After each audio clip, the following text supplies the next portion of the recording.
Presiden Joko Widodo melaporkan 5 orang ke Polda Metro Jaya terkait tuduhan ijazah palsu. Salah satu nama yang dilaporkan adalah Roy Suryo. Jokowi menyebut para terlapor telah menghina dan merendahkan dirinya secara pribadi. Jokowi menantang para terlapor untuk membuktikan tudingan mereka di hadapan hukum. Ia memastikan laporan ini bukan bentuk balasan politik, melainkan upaya mencari keadilan. Kan sudah menghina saya sehina-hinanya. Sudah menuduh ijazah itu ijazah palsu. Sudah merendahkan saya serendah-rendahnya.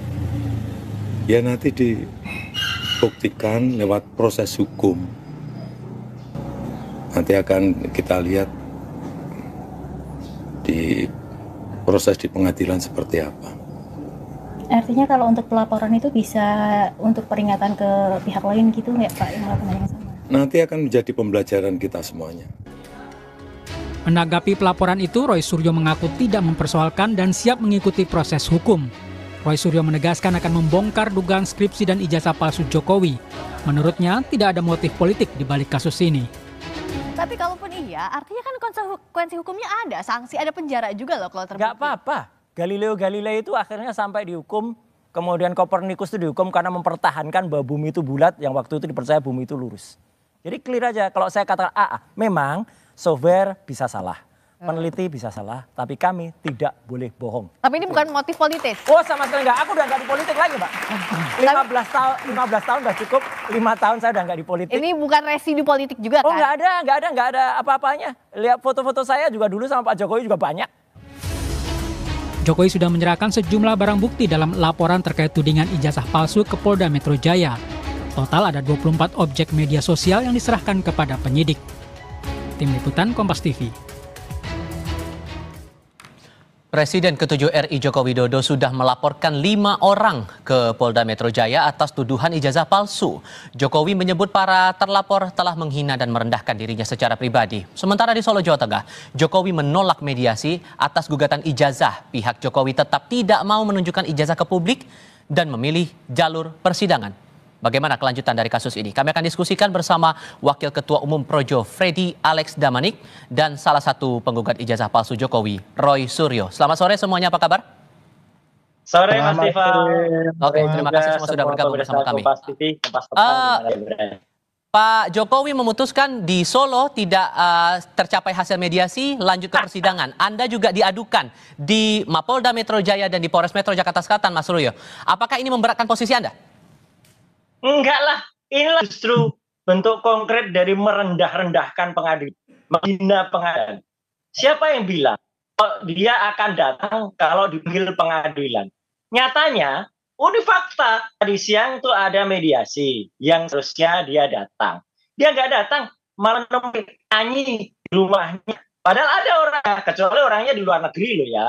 Para pelapor yang pakai alasan nggak jadi lapor karena ditunda karena lagi di luar negeri. Baru saya kata, oke, ini Jokowinya ada di Solo, ada di rumah, malah menemui penyanyi dibanding datang ke persidangan. Kalau ke persidangan bawa ijazahnya, insya Allah ya Pak Dr. Taufik dan para penggugat di Solo itu clear, itu udah selesai. Lah malah enggak. Apa? Semua orang Indonesia pasti mencatat kata-katanya. Saya akan bawa kalau di tahap pengadilan. Tadi Solo itu yang minta siapa? Pengadilan kan? Jadi nggak datang, udahlah jelas gitu. Jadi ini masih dari situ udah kelihatan inkonsistensinya. Bang Freddy merespon pernyataan Mas Roy ini? Ya, jadi mungkin Mas Roy dan juga publik perlu tahu ya bahwa kalau sistem peradilan perdata itu sistemnya bisa langsung ya, tergugat itu bisa langsung, tapi bisa juga diwakilkan oleh kuasa. Ini berlaku dalam semua proses, mulai dari mediasi ya sampai dengan nanti di putusan. Jadi kalau pengacaranya Pak Jokowi sudah hadir di persidangan, ya berarti itu sudah mewakili Pak Jokowi. Tidak ada alasan, tidak ada peraturan perundangan apapun ya kalau sudah pengacaranya hadir, prinsipal harus hadir. Bukan berarti tidak boleh, boleh banyak juga pengacara Iya, bersama prinsipalnya hadir persidangan banyak, tapi kalau itu hadir. itu pilihan saja, bukan berarti Pak Jokowi di situ melanggar proses persidangan. Dan Demikian. mediasi menurut Anda tidak akan menyelesaikan persoalan ini, Bang Freddy?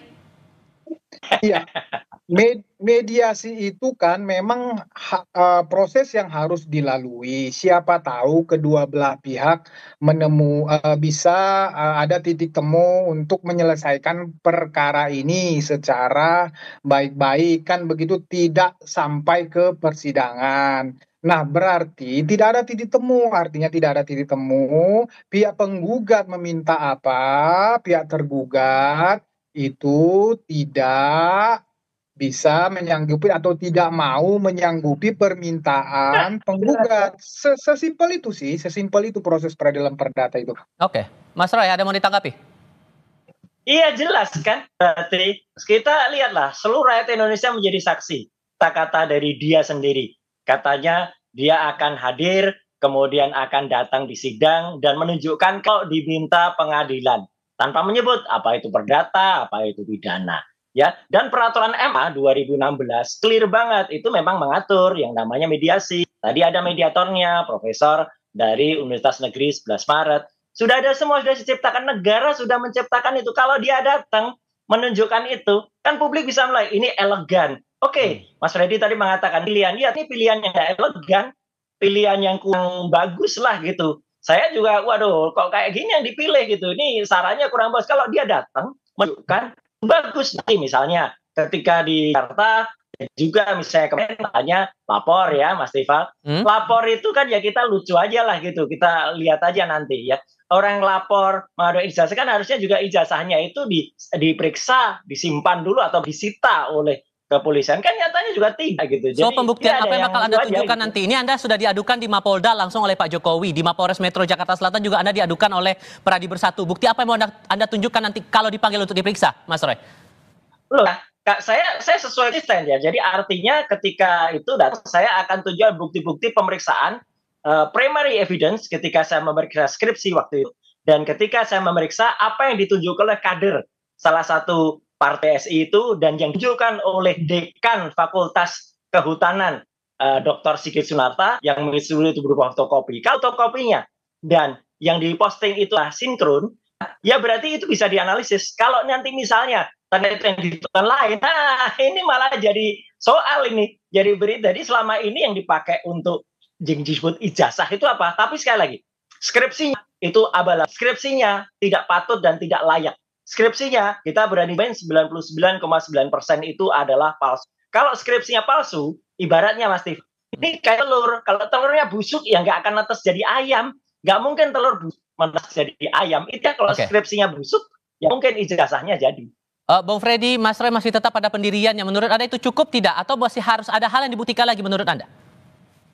Ya, silahkan aja nanti disampaikan penyidikan. Tapi begini, proses penyidikan itu, misalnya perkara ijazah palsu ini, jadi begini, nanti kemarin kan waktu Pak Jokowi melapor, karena sehubungan dengan ijazah palsu, jadi Pak Jokowi bawa ijazahnya, ada yang bilang ijazah gua palsu nih, ijazah saya palsu nih, itu bohong, itu fitnah, aku punya ijazah asli nih, aku mau melapor nih, ini ijazah asliku, ditunjukin lah, kemudian dilihat penyidik, ya dilihat diperiksa-periksa, oke ada dasar Pak Jokowi untuk melaporkan itu, makanya laporan diterima, kemudian berproses, kemudian nanti dipanggillah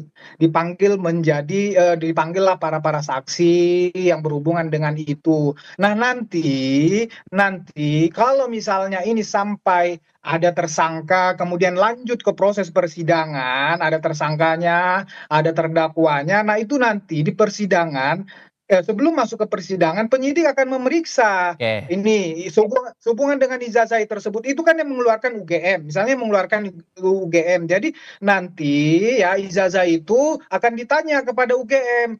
ini kata Pak Jokowi, dia di alumni UGM, ini ijazahnya apakah benar? Oke. Bagaimana Anda bisa membuktikan bahwa Pak Jokowi alumni atau ijazah ini benar? Nanti berdasarkan dokumen-dokumen yang dimiliki oleh UGM, kemudian UGM menyatakan, oh, ijazah Pak Jokowi itu benar, asli kami yang mengeluarkan, Ah, dan seterusnya. oke. Kemudian udah sampai selesai penyidikan, kemudian ini berlanjut ke persidangan. Di persidangan juga akan begitu, UGM juga dipanggil, akan ditanyain. Seterusnya seperti itu. Kalau di-challenge misalnya oleh tersangka atau terdakwa, nanti silakan bisa di-challenge seperti yang Mas Roy sampaikan tadi, ya silakan di-challenge. Menurut kami ini palsu, menurut kami ini begini begini begini, silakan. Itu kan Dengan proses perspektif nanti. Anda ini, apakah ada kemungkinan Projo juga buat bikin aduan juga ke polisi nih, Bang Freddy?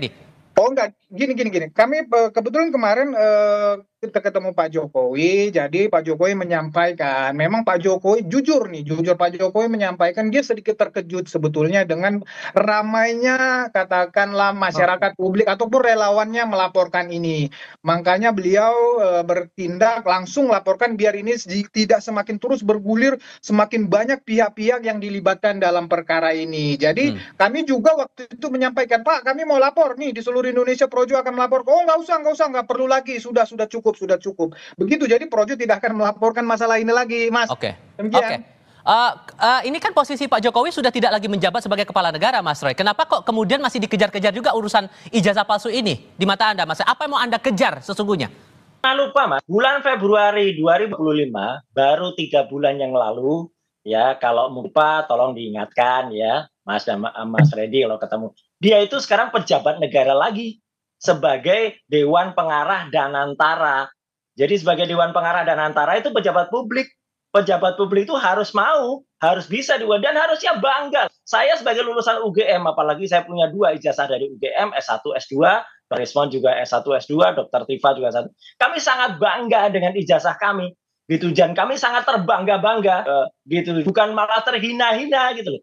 Apa ada orang yang lulus susah di atas Gajah Mada yang sangat terkenal, kemudian merasa sehina-hinanya. Kalau kami sebangga-bangganya, Mas Tifa. Jadi ini paradok banget lah gitu. Jadi artinya dia masih pejabat negara gitu. Jadi orang pejabat negara sesuai dengan Undang-Undang Keterbukaan Informasi Publik. Tapi ini tuduhannya menghina diri Pak Jokowi loh. Terasa terhina Pak Jokowi dengan tuduhan-tuduhan semacam ini. Gimana merespon itu, Mas Roy? Iya, lu aja gitu loh. Kok bisa terhina punya ijazah Universitas Gajah Mada kok terhina? Harusnya UGM juga merasa terhina gitu. Kalau dikatakan ada orang yang kemudian tidak enggak dengan ijazahnya gitu. Jadi kalau ini kan statement aja biasa gitu loh. Kita mempertanyakan, dan peneliti itu mau terlindung di bawah kampus atau dia independen kayak saya Dr. Rismon, itu punya hak ya. Hak profesional, hak publik untuk kemudian melakukan kalau ada yang kurang tepat. Dan kalau ditanyakan misalnya, kok hanya Pak Jokowi aja? Enggak, kalau ada tokoh publik yang lain yang misalnya kemudian kita curious ya, kita kepo, mungkin ijazahnya nggak benar nih, tentu akan kita speak up juga, misalnya yang lagi menjabat sekarang ya gitu, yang ini jual apa yang disuarakan oleh para purnawirawan tadi itu clear banget, itu juga pasti akan dibedah juga ijazahnya. Bukan kepala negara tapi masih menjadi pejabat negara, contoh kasus di Danantara, Bang Freddy. Makanya kemudian ini masih tetap dipersoalkan. Beralasan tidak menurut Anda, Bang? Itu kan alasan yang dicari-cari aja. Kemudian itu kan belakangan. Itu kan belakangan Dewan Pengarah nggak ada hubungannya lah dengan perkara ini. Jadi begini, ya silahkan nanti Mas Roy dan kawan-kawan melakukan pembelaannya, silahkan. Pak Jokowi bukan merasa terhina bahwa dia alumni UGM, justru dia sangat bangga. Itu yang membuat dia menjadi pada posisi presiden 2 periode, dan ijazah itu yang dipergunakannya yang membuat dia merasa terhina, sehina-hinanya, martabatnya, kehormatannya diserang adalah ketika ijazah yang dia pergunakan, dia peroleh itu dengan sebaik-baiknya itu dia pergunakan untuk menjadi presiden 2 periode dikatakan palsu. Kemudian terus-menerus itu dibangun narasi-narasi seolah-olah Pak Jokowi ini telah menggunakan ijazah itu untuk menjadi wali kota, gubernur, presiden ya, dengan dasar-dasar atau ijazah yang tidak benar. Itu narasi itu di publik menjadi gaduh, itu yang membuat Pak Jokowi menjadi terhina dan melapor, bukan karena beliau alumni UGM. Jangan dibolak-balik, Mas Roy. Oke, gimana Mas Roy? Nah, artinya itu fakta ya. Fakta kami pun dari UGM itu ya justru malah merasa bangga kalau misalnya ada ijazah kami. Dan soal antara belakangan bukan ya. Saya ingat betul ya, saya bukan lupa. Saya menyuarakan soal ijazah ini pada akhir Maret. Itu pun setelah tanggal 15 Maret. Dr. Respon Sianipar itu juga datang ke UGM pada saat pertama pada tanggal 15 Maret dan kemudian dia melihat. Kemudian dia mengungkapkan hipotesa. Kemudian tambah lagi kader partai yaitu pada 1 April itu semua Jokowi sudah menjadi dewan arah dan antara ya seluruh publik menilai nih Mas Tifal. Jokowi itu sudah kalau misalnya dia November sudah jadi rakyat biasa. Sampai dengan Januari, Februari itu dia belum apa-apa. Nah, kalau ada gugat ijazah di situ mungkin salah karena dia rakyat biasa. Nah, Februari jadi publik clear ya time-nya itu, time framing-nya itu tepat kali. Ketika Maret kita teriak loh ini ada pejabat negara ya harus mau dong itu dibuka dan ternyata faktanya siang ini fakta itu sudah bilang kalau mau menunjukkan keadilan ternyata tidak mau ditolak keadilan. Ini kan sudah intislah dengan statement-statementnya. Lah itu semua ini sudah banyak aduannya Bang Freddy. Menurut Anda aduan dari para pihak dari Pradi Bersatu sudah melapor ke Polres Jakarta Selatan, Pak Jokowi langsung mengadu ke Mapolda Metro Jaya. Apakah ini akan berujung pada hukuman atau gimana Anda membaca prospeknya ke depan? Jadi begini saya tanggapi sedikit tentang pejabat negara tadi walaupun gak ada hubungannya udah saya sampaikan dan antara dengan ini. Cuman karena Mas Roy berargumen gitu tadi ini mungkin lagi rame terakhir-terakhir ini bahwa BUMN itu ya dan antara itu tidak termasuk lagi pejabat negara bahwa Dewan lain itu undang-undang KPK lain. Ya silakan Anda mengatakan lain tapi saya menjelaskan seperti itu. Nah, kemudian masalah itu tadi ya sudah pasti ini ya kalau saya juga orang hukum, saya melihat ini akan berujung di pengadilan. Saya melihat ini akan ada tanpa mendahului, tapi karena ini kan kasus yang sederhana seperti yang saya sampaikan tadi. Ini ada tuduhan ijazah palsu yang rame terus di media, rame di publik, nah, kemudian dilaporkan. Ini kan kasus sederhana tinggal dibuktikan dan ini saya percaya akan bergulir terus di pengadilan dan akan ada vonis untuk ini yang dinyatakan. Dan bukti dari para pelapor ini cukup kuat menurut Anda Bang Freddy? Pak Jokowi jelas ya. Pak Jokowi jelas sudah membawa ijazahnya yang SD sampai fakultas itu kan udah sampai universitas sudah. Ini kan bukti yang sudah sangat kuat, bukti otentik kan begitu. Nah, masalah para pelapor yang lainnya kan juga kalau nggak salah saya penghasutan ini tinggal dibuktikan saja apakah perbuatan-perbuatan para terlapor ini benar-benar bisa menghasut publik. Tinggal dibuktikan